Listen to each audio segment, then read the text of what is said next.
I really didn't want to sound like this when I filmed this video, but I got the cold that's going around. I don't like it and I keep coughing, so sorry. I have my soda water right here and I'm chugging it, so. Hi guys, welcome back to my channel. Oh my god, I don't even know where to start. And so earlier this week I hit 5,000 subscribers, which might not seem like a lot, but I didn't start this channel with any intentions of growing as fast as I am. So I'm super grateful. I posted a video a couple days ago asking you guys to ask me some questions. That way you guys can get to know me a little bit better. So this is gonna be my 5,000 subscriber Q&A for you guys. So you guys asked me a ton of questions on YouTube. I posted an Instagram post. Some of you asked them there. I did make a list a couple of days ago, and some of you kept posting questions, but they're pretty much in the same category as other questions that have already been asked. So I have a long list of questions. I went through and I like paired some together if I thought they were kind of in the same family. So if you are interested in getting to know me a little bit better, keep on watching. Also, I really quickly just wanted to say thank you guys so much for hitting the subscribe button or liking or watching any of my videos. It seriously blows my mind. Like, you sit here in front of a camera in your house and you don't think anyone's really gonna care what you have to say, and there's always a huge fear with putting yourself out on the internet, and so the fact that people are actually relating to my videos and enjoying them, it truly just makes it all more worth it and so much more fun for me. So thank you guys so much. So I want to say a couple things before I get started. Some of you asked questions that I've already answered in previous videos. So those were questions like, what inspired you to be a teacher? Why do you want to be a teacher? Things like that. All those kinds of questions, like how did you get to become a teacher, are in a video that I already posted, and it's like my teaching story, I think is what it's called. So I'm not gonna answer those questions in this video because I already answered them in another video, and we would be here for like 4 hours because I can talk about it forever. So do yourself a favor and do me a favor and go watch that video. That way I don't have to spend time talking about that now. And then a lot of you asked questions about things that I'm already planning on filming full videos for. Like, there's certain questions where I just can't answer them quickly. I would truly need 3 hours to film this video because some topics I could just go on. So for example, if you asked about interviewing, I'm planning on doing a whole video on my interviewing experience and then tips that I have for first year teachers for interviewing. So that's on my list of things to do. I'm also going to film tips for student teachers and a little bit more about my internships, or I'm sorry, student teaching experience. We don't call them internships in California unless you're getting paid, and I sure wasn't. I'm gonna film a whole video on my classroom management, my behavior management tips, what I've tried, what's miserably failed, and things like that. And at the end of the year, I'm gonna do one big video on just general first year teacher tips. I'm accumulating a list as my year progresses and as I continue to learn of things that I think would be important for you guys to know as first year teachers if you are a first year teacher. Other videos that I'm going to film. A lot of you are asking me what IB is. Truly, I'm still learning. So I will film a video on what exactly IB is, and then I'm also gonna do a lesson planning video. So if you ask questions around those topics, just know that I'm going to be doing a whole video on those, so those questions aren't going to be addressed specifically in this video. But thank you so much for asking those questions. Okay, so let's just get into this. So I kind of broke it up into like personal questions, and then I kind of like trickled down into more teaching related questions. So first question, I kind of like compiled them together. How old are you? When's your birthday? And somebody asked me if I was divorced. So let's just snip that in the dirt right now. No, I am not divorced. I am engaged. Oh, I don't even have my ring on. Not divorced. And I'm 26 years old. My birthday is October 30th, day before Halloween. Scorpios, what's up? We're all crazy. And then a lot of you asked about my fiance. His name is Chris Coates. So my new last name is gonna be Coates, Mrs. Coates. A lot of you asked like how we met, how long we've been together, and things like that. So I'll just give you a real quick rundown. We met in high school. Actually, we really met in middle school. And we were kind of acquaintances. We weren't like super good friends. We'd say hi to each other at parties and things. But other than that, really, he was Mr. Cool and I cared about my grades and stuff, so, in sports. And so we just, I don't know, we just never really became good friends. And then I went away to college, and when I came home, I ran into him at a party, and kind of the rest is history. And so we've been together for 4.5 years, and we are getting married in May. And on that note, a lot of you asked if we were planning on having kids. The answer is yes. When? I do not know. I'm 26, so I mean, I know that it's impossible really to be able to say, oh, I want kids when I'm 28, because there's 1,000 factors that go into it. But we want 2 kids, maybe in the next 2 to 3 years. We're not gonna jump into it right away. We just kind of really want to enjoy our relationship and our marriage and each other. So we don't want to jump into it right away, but yes, we do want kids. And then a lot of you asked about our wedding plans. I could make a whole video on this, but I'm not going to. So I'm really just gonna briefly tell you about our wedding. So 250 people, it's a big one. I have a lot of family, he's got a lot of family, and we both have a ton of friends. And once we hit the 100 mark, we're like, screw it, let's just invite everybody. So my aunt and uncle have 5 acres up where we live in Northern California with an awesome barn on it. And their property kind of backs up to another vineyard, so we're getting married in their property. And then the reception's kind of in the barn area. So it's a lot of renting and DIY and things like that, but it's gonna be so much fun, and I cannot wait. May 19th, you're not invited, sorry. Somebody asked what this tattoo is of. This is one of 7, I believe. I went through a phase, I have a lot. They're all hidden. This is the only tattoo that I have that's really like exposed. This is a EKG, so a heartbeat with a treble clef in the middle. So I am a musician. I grew up playing piano from 5 or 6, and I'm 26, so for almost 20 years now. And I have taught myself how to play guitar, not really well, but yeah, so I'm a musician, and that's kind of my music tribute tattoo. Everyone tries to translate it. They're like, it means music is your heartbeat. And I'm like, whatever you say. For me, I just love music, and so that's my music tattoo.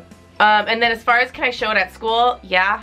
I mean, I've never been told I couldn't. And it's been out, so I don't know. I'll keep you posted. Somebody asked me what I like to do in my free time outside of being a teacher.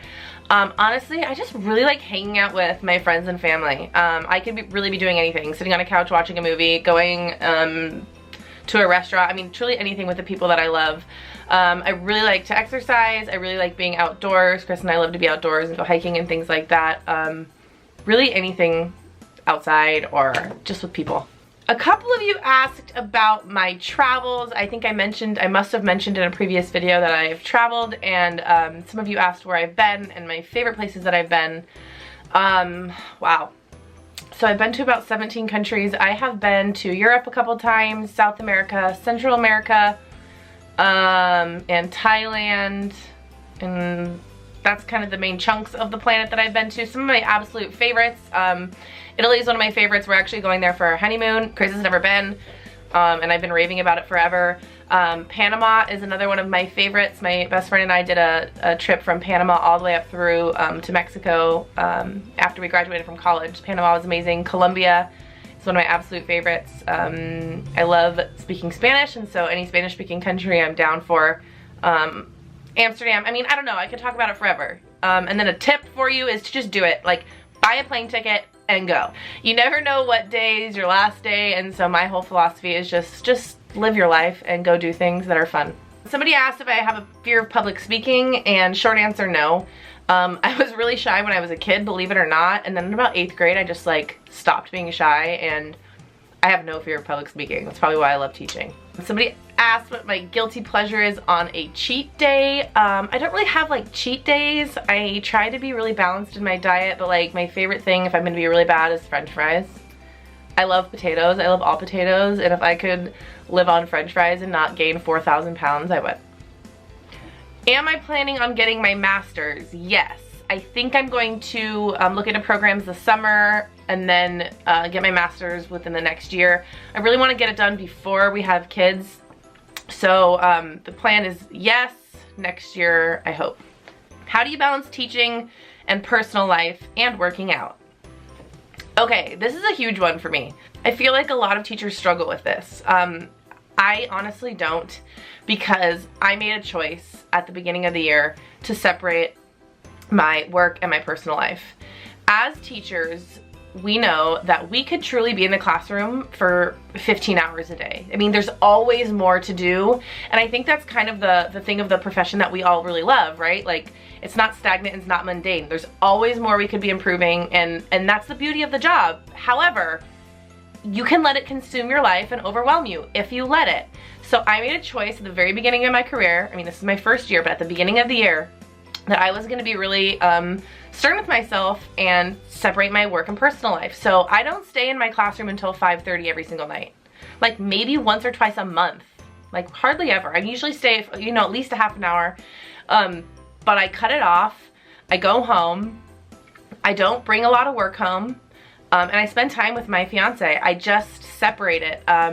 Of course, there's gonna be days and times when you need to bring work home and prep and plan things at home. That's gonna happen, but I just decided not to let it overwhelm my life. And I know that that's not really a concrete like answer for you guys, because it's just a matter of making that decision and sticking to it, but that's what worked for me.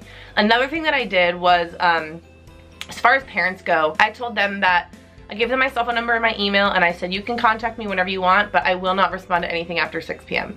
unless it's an emergency, because I'm just there, again, making that break between my personal life and my work life. And it can be done, my friends. It can be done. You just have to just let it go. I can't sing, but you know what I mean. And as far as balancing teaching with working out, again, it's a choice that you have to make. I find that if I teach all day, I'm not going to the gym because I'm tired. So what did I do? I made the choice to wake up earlier and go in the morning. For people that say you don't have time, I'm sorry, but that's an excuse. You do have time, you're just not making the time.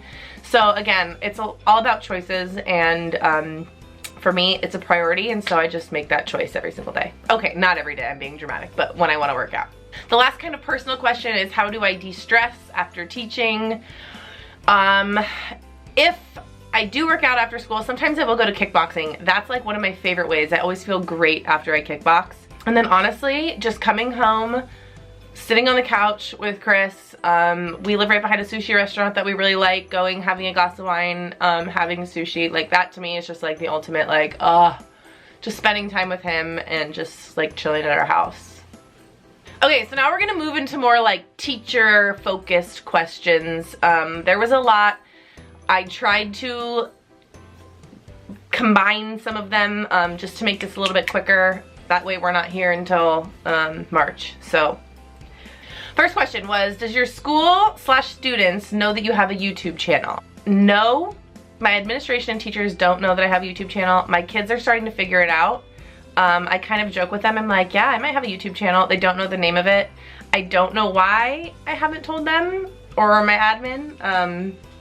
Honestly, I didn't really know what it was going to become for me. So now that it's something that I really enjoy doing, and I know that I'm going to continue with it, maybe it's something that I will share with them. I don't know. A couple of you asked me to talk about the money. And is it really as bad as people say? And this is kind of a taboo topic. I feel like people don't really like to talk about it. It's kind of like this known thing that teachers don't make a lot of money. I will say, as a first-year teacher, I don't make a lot of money.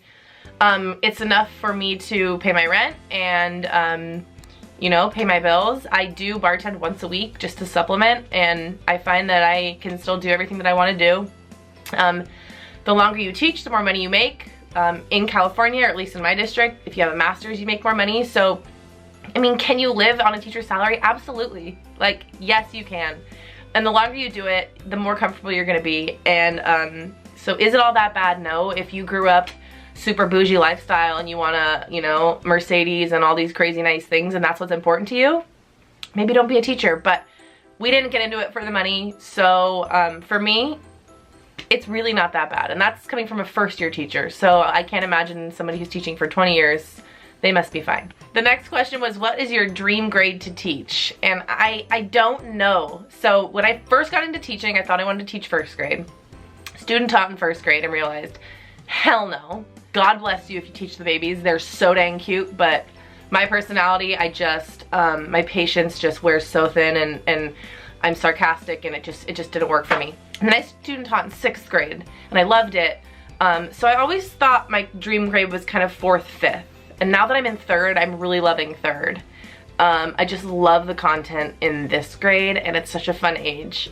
They still love you. So I don't know if I have a dream grade. I would say definitely in that 3rd to 5th range is where I want to spend the bulk of my career. But hey, I'm up for a challenge. Maybe I'll teach high school one day. I really don't know.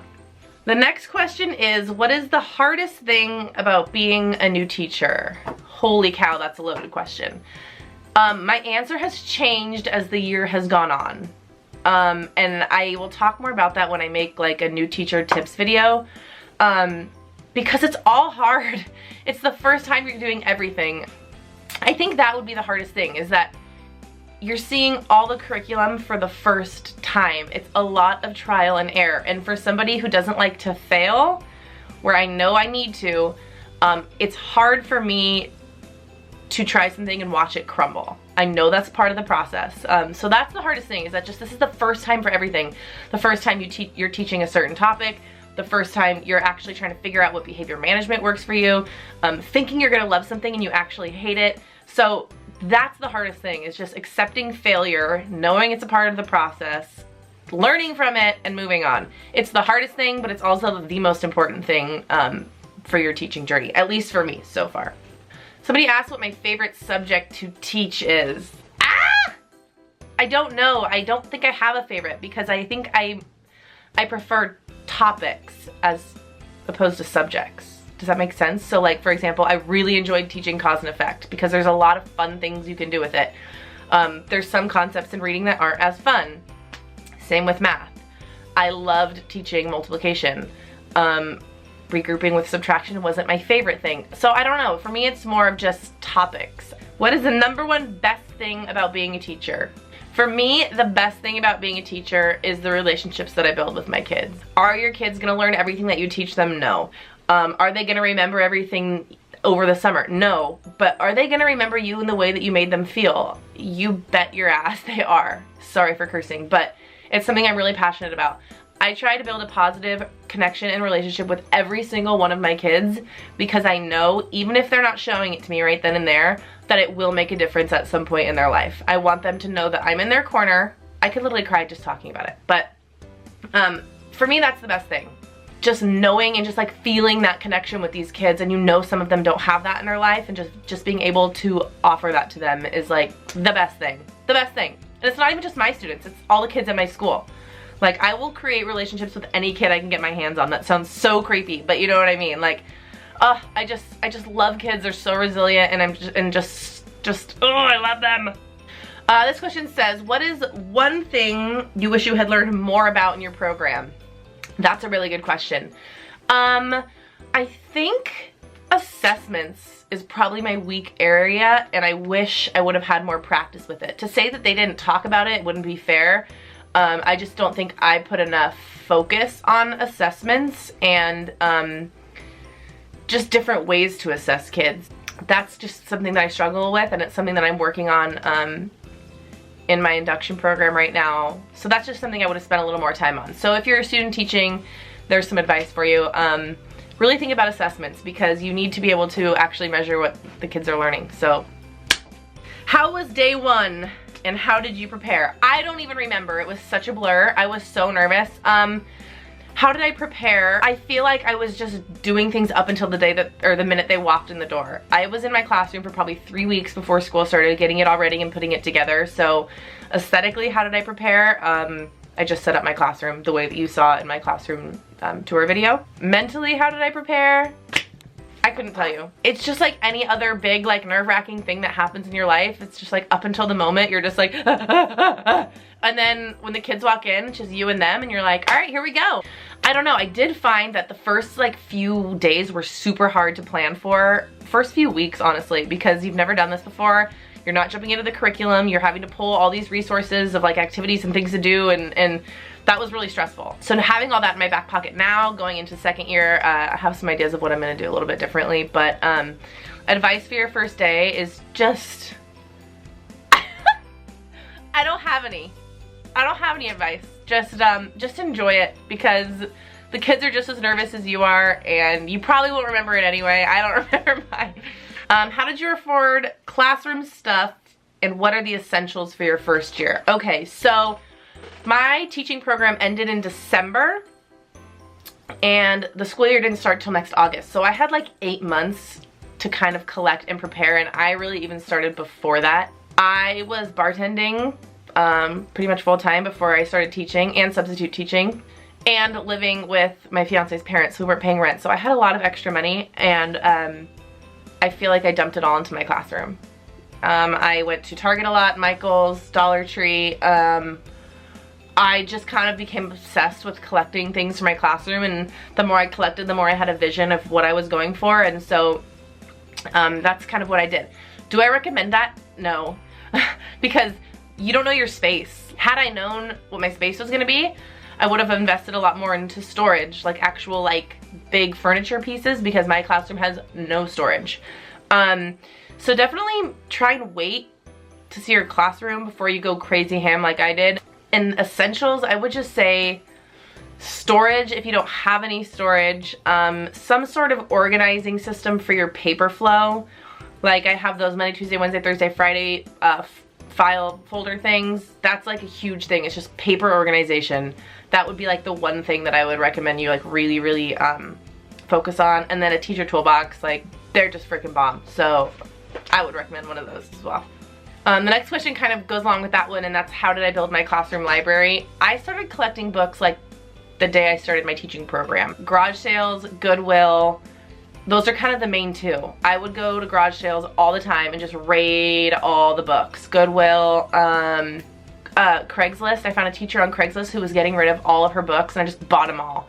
The person who asked that question also asked, how do you buy books if you don't know what grade you were teaching? Doesn't matter. I bought all ranges because I teach 3rd grade and I have somebody reading at a pre-kindergarten level. I also have kids reading at a 7th grade level. And because I wasn't building my library with the idea of I'm teaching 3rd grade, they have a range of books to choose from. So my advice would be to don't, unless you're teaching like seniors in high school or something, don't hone in on one reading level because your kids are going to be all over the spectrum. So the bigger range of books you can find for your library, I would say the better. Doesn't mean they all have to be out in your library, but just having them and having the kids being able to access them if they need to is kind of crucial. So the next question says, do you get any first year support? Yes, and it's amazing. So my district is one of the best in the area, in my opinion, as far as our induction program. So in California, your first 2 years of teaching, you go through an induction program, and essentially you have a mentor teacher, and they kind of work with you through some of your weaknesses, and really just, they're kind of like in your corner the whole year, which is amazing. I love my mentor, Erica. If you're watching this, you rock. She's just awesome. And so they pair you with a mentor, and then you go through, I think it's at the end of year 2, a interview process to like clear your credential, which means you're good to go. But there's tons of supports. There's mentors. They offer a lot of like professional development and things like that. So I feel super lucky to be as supported as I am in my first year teaching. Any questions that you have, they're just like on it. The next question is, do I take work home? And I kind of touched on that a little bit ago. To say I never take work home is just a flat out lie. I mean, of course I take work home sometimes, but I really try not to. And that's just because I decided that I was gonna separate my work and personal life. So your short answer is sometimes, but I really try not to. If anything, I'll just be at home like creating products for my classroom. Does that make sense? And like printing and laminating and things like that. But as far as like grading and bringing all my planning books home and things like that, I really try not to. Okay, so there's only 2 more questions. How many specials do your kids get? So my kids at our school get art, PE, and Spanish. And they get Spanish because we are an IB school, and part of IB requirement is that you offer a foreign language, and Spanish is the only one that we offer. So all of our kids take Spanish. We do not have a computer lab. We do have Chromebooks. They're not one-to-one, so we rotate carts throughout 3rd grade.